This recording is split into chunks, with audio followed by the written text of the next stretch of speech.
안녕하세요. 정형외과 전문의 박정만입니다. 오늘 이 시간에는 지난 시간 설명드렸던 대로 회전근개 파열 그 두 번째 시간으로 여러분들이 병원에 오시면 많이 물어보시는 것들 중심으로 설명드리도록 하겠습니다. 자, 첫 번째 질문.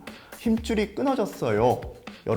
여러분의 환자분의 회전근개가 파열되었습니다. 이렇게 말씀드리면 나는 어깨 다친 적도 없는데 그게 왜 끊어져요? 저는 뭐 힘든 일 해본 적도 없어요. 뭐 이 정도 어깨 안 쓰고 사는 사람 어디 있어요? 막 이런 얘기들 되게 많이들 하세요.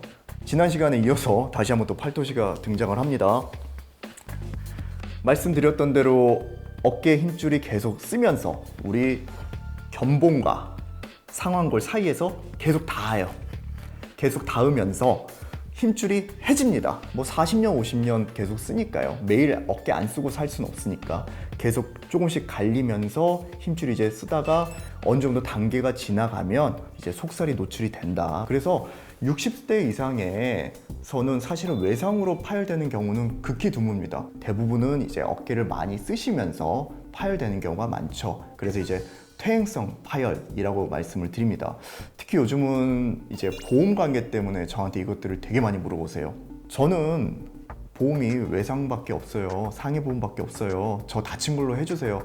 사실 의사로서 굉장히 좀 난감한 상황들이 좀 많이 생겨요.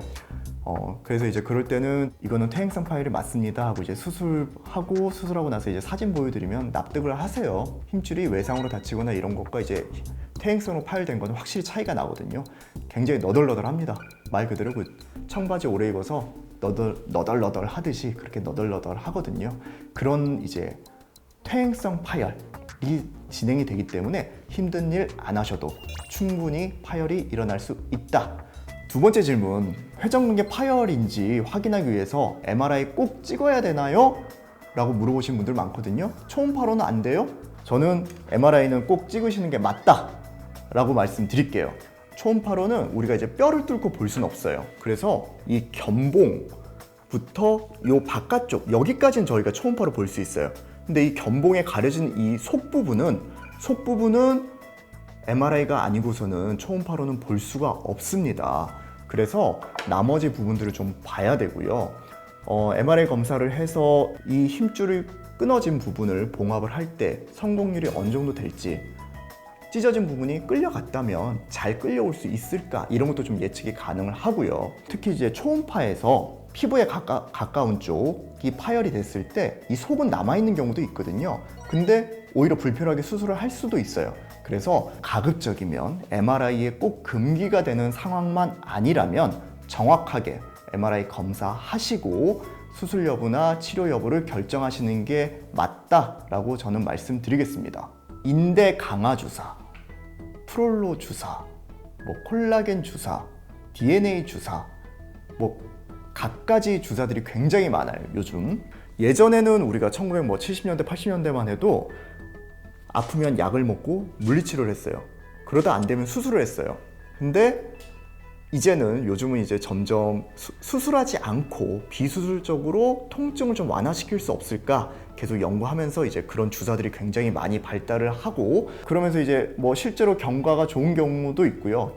그래서 부분층 파열일 때는 주사 치료로 어느 정도 재생이 됩니다 라고 제가 말씀을 드릴 수 있을 것 같아요.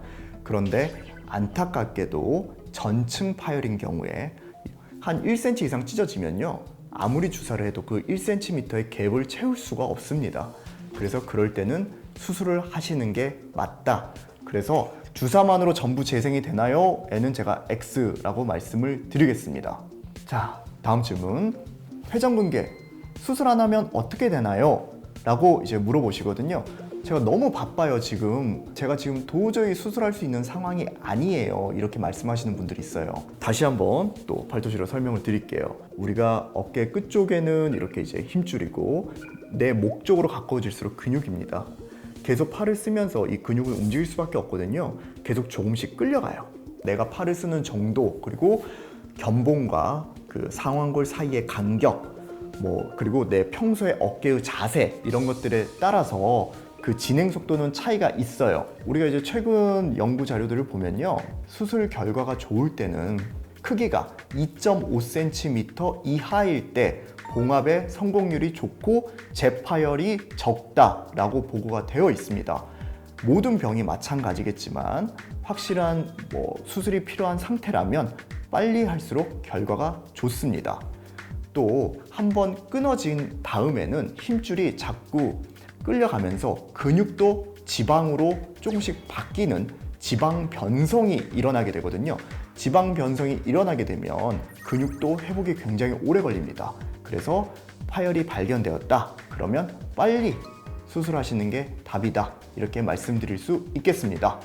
다음 질문은 이제 회전근개 파열 수술하고 나면 운동 못 한다고 하는데 특히 이제 테니스, 배드민턴, 사회인 야구, 골프, 탁구 이런 운동 하시는 분들 어깨 회전근개 파열이 꽤 많이 발생을 합니다. 당연하죠. 이렇게 팔이 어깨 높이 위로 올라가는 자세를 많이 하시다 보니까 계속 부딪히면서 이제 파열이 많이들 되거든요.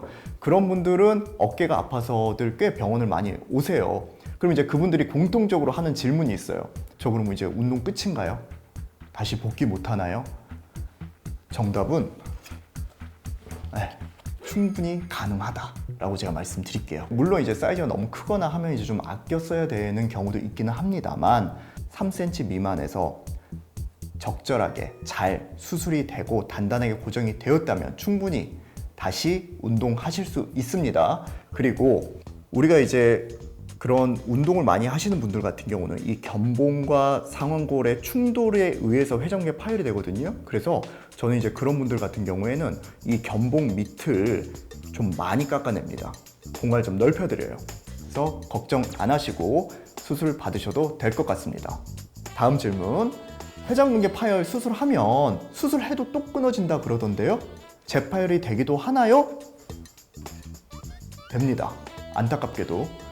이거는 이제 뼈랑 뼈를 붙이는 수술이 아니에요. 뼈에다 힘줄을 붙이는 수술이기 때문에 여러 가지 원인으로 재파열이 발생을 합니다.